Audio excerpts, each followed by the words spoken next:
हाँ जी हाँ दोस्तों, क्या हाल चाल है। मेरे चैनल में आपका फिर से स्वागत है। दोस्तों, आज मैं बताने वाला हूँ अपनी किया सेल्टॉस के बारे में, जो मैंने गाड़ी पूरे 1 साल पहले ली थी और उसे आज पूरा 1 साल हो गया है। आज या कल 1 साल हो जाएगा पूरा उसे। और मैं आपको अपना रिव्यू बताना चाहता हूँ कि मैंने जब ये गाड़ी ली अपनी पसंद से ली थी, और पसंद के बाद लेने के बावजूद मुझे इसमें क्या क्या अच्छाइयाँ लगी और क्या कुछ कमियाँ लगी। क्योंकि दोस्तों, जब आदमी गाड़ी लेता है तो उसके माइंड में सारी उसकी अच्छाइयाँ होती हैं, उसकी सारी पॉजिटिवनेस होती हैं कि मैं हाँ गाड़ी इसलिए ले रहा हूँ कि मेरा ये पर्पस पूरा होगा और मुझे ये गाड़ी पसंद है। तो लेकिन जब आदमी गाड़ी लेने के बाद उसको यूज़ करता है तो उसके बाद उसको जो है उसके नेगेटिव पता लगते हैं कि हाँ भाई, इस गाड़ी के बारे में क्या क्या और खामियाँ हैं। तो ये मैं वीडियो उन लोगों के लिए बना रहा हूँ कि जो किया सेल्टोस का बेस मॉडल लेने वाले हैं और वो ये चाहते हैं कि भाई हम बेस मॉडल लें इसका, और यूट्यूब पर सर्च कर रहे हैं कि भाई इसके क्या क्या पॉजिटिव है क्या क्या नेगेटिव है। तो ये मैं वीडियो खासकर उनके लिए बना रहा हूँ। तो इसके गाड़ी के बारे में बात करें दोस्तों, तो सबसे पहली गाड़ी की जो मैंने ली है ये HTE 1.5 डीज़ल। तो ये डीज़ल का बेस मॉडल है, HTE में आती है। तो दोस्तों, मैंने जब ये गाड़ी ली आज से 1 साल पहले, तो ये मैंने अपनी बिल्कुल चूज़ करके ली थी कि मुझे पर्टिकुलर बेस वेरिएंट ही चाहिए। वो इसलिए ली थी क्योंकि अब इसको मेरा बजट भी इतना ही था बेस मॉडल लेने का, और दूसरा ये कि मेरे को इसके अंदर जो फीचर्स मिल रहे थे वो मेरे लिए सफिशेंट थे। मुझे इससे ज़्यादा कोई फ़ीचर ख़ास चाहिए नहीं थे, और ना मेरा उसका यूज़ ज़्यादा कि भाई मेरी गाड़ी में सनरूफ हो या मेरी गाड़ी में और कुछ गिमिक फ़ीचर हों। भाई एक इसमें स्क्रीन वगैरह नहीं आती, टच स्क्रीन वगैरह। ऑडियो सिस्टम आता था इसमें, 2 दिन का ऑडियो सिस्टम, और स्पीकर लगे हुए आते थे। तो इसलिए मैंने इसके अंदर ये एंड्रॉयड अपनी स्क्रीन लगवा ली थी। तो उसके बाद जब मैं गाड़ी चलाया तो गाड़ी मेरे को बहुत पसंद आई, और उसके बाद गाड़ी लेने के बाद मैं इस पर एक लंबे टूर पर निकल गया लद्दाख के, जो कि मेरा बहुत ही अच्छे से गुजरा। इस गाड़ी ने मेरे को कोई परेशान नहीं करा। मैं नई गाड़ी थी मेरी, और उसके बाद इसमें मेरे को कोई दिक्कत नहीं आई। हम 4 जने इसमें खूब आराम से सफ़र करके गए और आए।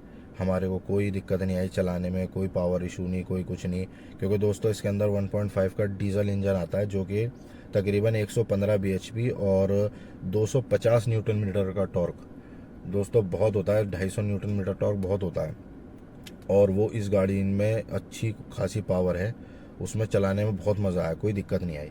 पर मेरे को एक परेशानी आई, जो कि छोटी सी परेशानी थी, जो हर नए ओनर के लिए परेशानी बन सकती है, कि मेरे को इसमें जो है एक DPF की light, engine light, sorry DPF light नहीं आई, इंजन लाइट आई इसके अंदर। वहाँ से आते हुए जब मैं वापसी आते हुए कश्मीर की तरफ था, तो वहाँ पर मेरे को एक इंजन लाइट आने लगी। तो मैं थोड़ा सा परेशान हुआ, नई गाड़ी थी, मैंने कहा भाई इसमें इंजन लाइट क्यों आ रही है।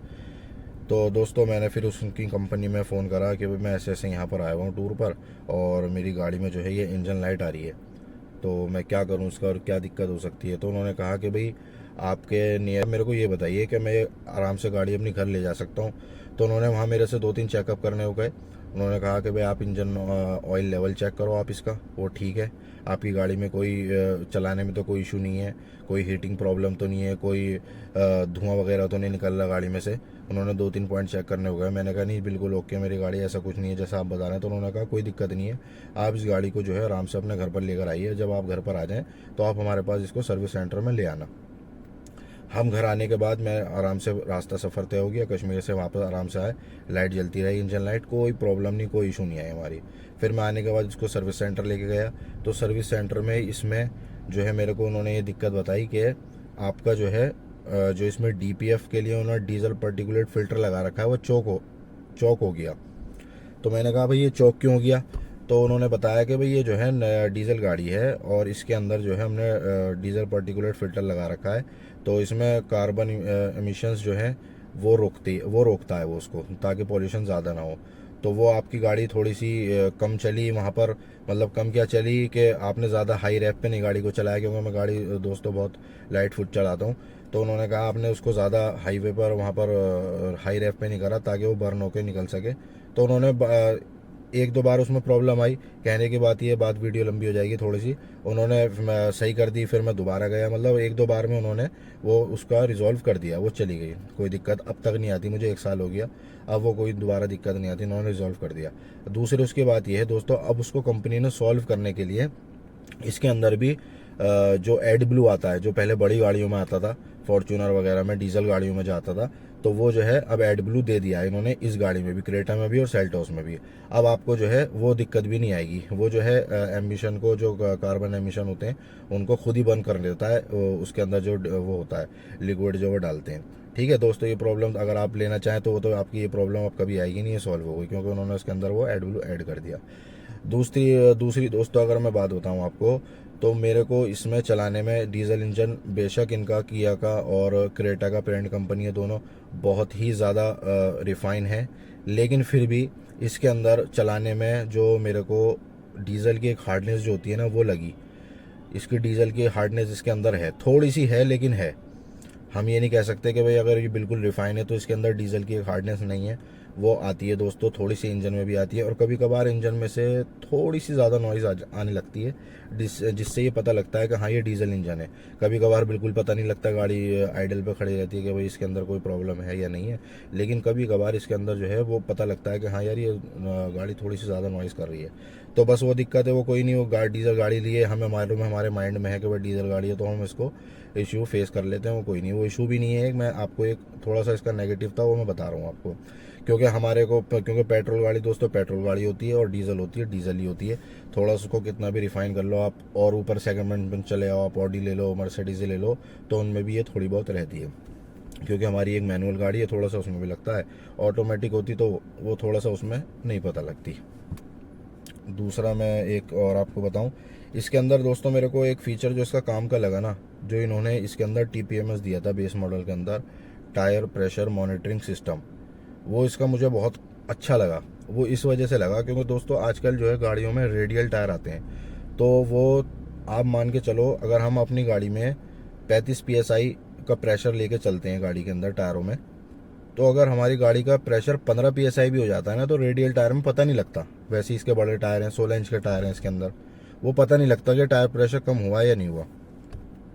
अब उसके बाद भी जब मैंने इसमें देखा कि भाई टायर में अगर मैं देखूं बाहर, जैसे हवा कम हुई, पंचर हुआ, तो मैंने देखा कि यार इसमें तो हवा ठीक लग रही है और टायर प्रेशर जो है वो कम दिखा रहा है। तो मुझे लगा शुरू में कि यार ये लगता है गलत, कंपनी ने ऐसी गिमिक फीचर दे दिया बस एक फीचर नाम का बढ़ाने के लिए, और ये कुछ होगा नहीं खास इसके अंदर, ये गलत बता रहा है। लेकिन जब मैं उसके पास एक पंचर लगाने के बाद वाले के पास लेके गया, तो मैंने उससे कहा, मैंने कहा भाई इसका टायर चेक करके बताओ प्रेशर कितना है इसका। तो दोस्तों उसने बताया कि हाँ जी इसमें तो 15 PSI है। तो मेरे को बड़ी हैरानी हुई, मैंने कहा यार ये तो बिल्कुल ठीक बता रहा है, और टायर देखने में बिल्कुल ओके लगे कि इसके अंदर हवा ही कम नहीं है, ठीक है बिल्कुल। तो दोस्तों ये, और हम अगर ना हो तो इसको गाड़ी को तो ऐसे ही चलाते रहें हम, जिसके बाद हमारे को टायर का भी नुकसान हो और हमारा माइलेज का भी नुकसान हो। तो दोस्तों ये मेरे को फीचर बहुत अच्छा लगा, मैंने उसके अंदर फ़ौरन, अब ये कभी भी इसमें थोड़ा भी टायर प्रेशर कम ज़्यादा होता है तो वो दिखा देती है, मैं उसको टायर प्रेशर इसका जो है वो ठीक कर लेता हूँ। एक ये फीचर मुझे इसका दोस्तों, इसका जो मुझे नेगेटिव एक पॉइंट और लगता है वो ये लगता है, ये जो इसके मिरर एडजस्ट करने पड़ते हैं ना, वो मैं जानता हूँ कि ये बेस मॉडल है, लेकिन फिर भी मुझे ये लगता है कि इनको बेस मॉडल के अंदर थोड़े से चाहे पैसे बढ़ा देते, लेकिन इसके जो मिरर हैं, साइड मिरर जो हैं, इनको एडजस्ट करने के लिए इलेक्ट्रिकल होने चाहिए थे। अब मैं बताऊँ आपको, क्योंकि अब ये राइट साइड का है, ये तो मैं अपना हाथ से ये यहाँ से एडजस्ट कर लेता हूँ, लेकिन कभी कभार दोस्तों ऐसा होता है जो लेफ़्ट वाला है ये मेरे को एडजस्ट करना होता है, तो ये मेरा हाथ जो है वहाँ पर ले जाने में मुझे बहुत ज़्यादा तकलीफ़ होती है और बहुत ज़्यादा दिक्कत होती है, वहाँ तक कभी कभार पहुँच भी नहीं पाता। तो इसके लिए मेरे को एडजस्ट करने के लिए, अब आप लोग कहेंगे कि भाई आप पहले ही एडजस्ट कर लो, तो ऐसा नहीं होता, मैं पहले एडजस्ट करके चलता हूँ, लेकिन कभी कभार ऐसा होता है कोई स्कूटर वगैरह खड़ी है और मेरे को गली में कट लेना है, तो उसमें क्या होता है कि मेरे को नीचे करना पड़ता है इसको, मैं देखने के लिए कि भाई नीचे स्कूटर टच तो नहीं हो रही, नीचे स्कूटर का कोई पहिया वगैरह टच तो नहीं हो रहा, तो उसके लिए मेरे को दिक्कत आती है देखने के लिए, फिर हाथ से उसको जाके वो नीचे करना पड़ता है, फिर ऊपर करना पड़ता है। तो थोड़ा सा ये मैं करवा लूँगा, वैसे आफ्टर मार्केट हो जाता है, लेकिन बेस मॉडल के अंदर जो मुझे दिक्कत लगी वो इसकी ये लगी। बाकी इसके अंदर ये सनग्लास होल्डर वगैरह ये वो सब आता है, कोई दिक्कत नहीं है। इसकी सीट वगैरह की जो इन्होंने ये दे रखी है ये भी अच्छी है। और दोस्तों मेरी गाड़ी जो है वो तकरीबन जो है आप देखोगे ये 13,500 चल गई 1 साल के अंदर। दोस्तों मेरी रनिंग तो ठीक थी, लेकिन फिर भी अभी लास्ट के कुछ 4-5 महीनों में मेरी रनिंग काफ़ी कम रही, क्योंकि हमारे पास एक दूसरी गाड़ी भी है पेट्रोल की, और ये जहाँ मेरी गाड़ी खड़ी होती है वहाँ निकालने और अंदर करने में मेरे को थोड़ी ज़्यादा दिक्कत आती है, वहाँ पर इशू रहता है गाड़ी में अंदर बाहर करने का। तो इस वजह से मेरे को, मैं उसको भारी खड़ी रहती थी, वो छोटी गाड़ी है टियागो, मैं उसी को जो है ले आके अपना काम कर लिया करता था। और फिर उसके बाद मेरे को थोड़ा सा, मैंने अपना एक नया बिज़नेस का भी सेटअप डाला था, स्टार्ट करा था, तो जिसकी वजह से मेरा टूर वगैरह जो है वो कम रहा। और एक चीज़ और है, अगर मैं आपसे कहूँ कि भाई डीजल गाड़ी मैंने क्यों ली और रनिंग कम होने के बावजूद भी, जैसे मेरी रनिंग इतनी नहीं है फिर भी मैं मानता हूँ हाँ ठीक है अगर मैंने नई रनिंग करी लेकिन फिर भी मेरी रनिंग कम है, लेकिन जो दोस्तों पंच है ना एक डीजल गाड़ी का, वो उसकी बात अलग है चलने की, वो तो कोई बात नहीं। अगर मैंने इसीलिए मैंने बेस मॉडल लिया ये, अगर मान लो मैं आप कहते हैं भाई आप 1-1.5 लाख रुपए बचा लेते अपनी गाड़ी के ऊपर, 1-1.5 लाख रुपए बचा लेते अगर आप पेट्रोल गाड़ी लेते, तो दोस्तों मैं ये कह सकता हूँ कि मैंने पेट्रोल का टॉप मॉडल ना लेके या मिडल मॉडल ना लेके डीजल का बेस मॉडल ले लिया, तो मेरी बात तो वही आई भाई, ठीक है ना भाई। मेरे बात पैसे बचाने की है, तो मेरे तो 1.5 लाख रुपए के बजाय अगर मैं पेट्रोल में ही टॉप मॉडल लेता तो इसका उस टाइम पे 16-16.5 लाख रुपए का टॉप मॉडल आ रहा था, या मिडल मॉडल भी लेता तो 15 लाख रुपए का, 15.5 का, 14 का जो भी आता। उस टाइम पे मैंने 13 लाख रुपए की गाड़ी ली थी, तो 2-2.5 लाख 3 लाख तो मैंने जब भी बचा लिया ना, तो बात तो पैसों की है ही नहीं, इसलिए मैंने बेस मॉडल लिया। तो दोस्तों मेरा डीजल का जो पंच है, चलाने में जो मज़ा आता है दोस्तों, मैं आपको ये बताऊं, इसके अंदर अगर मैं 5 लोग भी बिठा लेता हूं और 5 लोग भी हैवी बिठा लेता हूं ना, और उसके बाद जो गाड़ी में चलाता हूं, तो मेरे को इतना मज़ा आता है गाड़ी में चलाने में कि मुझे पता ही नहीं लगता कि मेरी गाड़ी में इतना लोड है। और मेरी गाड़ी बिल्कुल फुल रिस्पॉन्स करती है हल्के से एक्सेलरेट करने पे ही। इससे पहले मेरे पास पेट्रोल i20 थी, तो दोस्तों अगर मैं अकेला चलाता था तब भी वो मुझे थोड़ी सी अंडर पावर लगती थी, लेकिन उसके बाद अगर उसमें पीछे बैठ जाया करते थे लोग, मम्मी पापा वगैरह, तो बड़ी दिक्कत आती थी उसमें, और ओवरटेक करने में किसी को बहुत ही ज़्यादा प्रॉब्लम होती थी। तो दोस्तों ये है इसकी सेल्टोस के बारे में मेरा 1 साल का ओनरशिप रिव्यू। तो दोस्तों ये है मेरा सेल्टोस के बारे में 1 साल का ओनरशिप रिव्यू। गाड़ी बहुत बढ़िया है, मुझे बहुत पसंद आई। हाँ मैं ये चाहता था अगर मेरे पास थोड़ा सा और बजट होता तो मैं इसका थोड़ा सा अपग्रेड करता या टॉप मॉडल लेता, क्योंकि दोस्तों हमारे एक भाई हैं, मामा जी के बेटे हैं, उनके पास जो है वो पेट्रोल में ही है, लेकिन उनके पास STX मॉडल है। तो दोस्तों मुझे उसमें और इसमें जो है ना बहुत फ़र्क लगता है।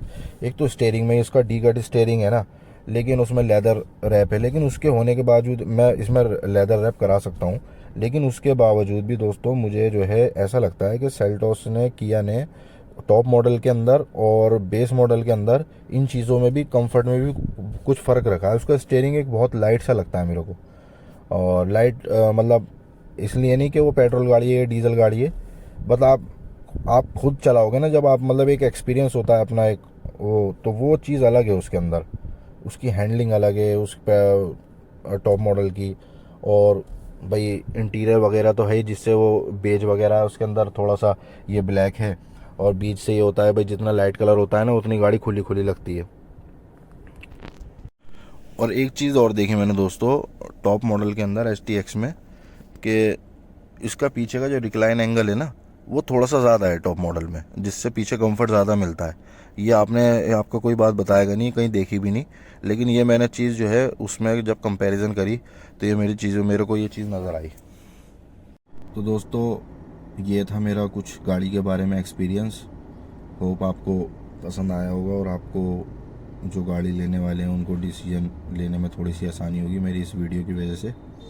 तो मेरी वीडियो को लाइक, शेयर, सब्सक्राइब करें। इसी तरीके की मैं वीडियो अपने चैनल पे डालता रहता हूँ। तो मिलते हैं अगली वीडियो में। Thank you and have a nice day.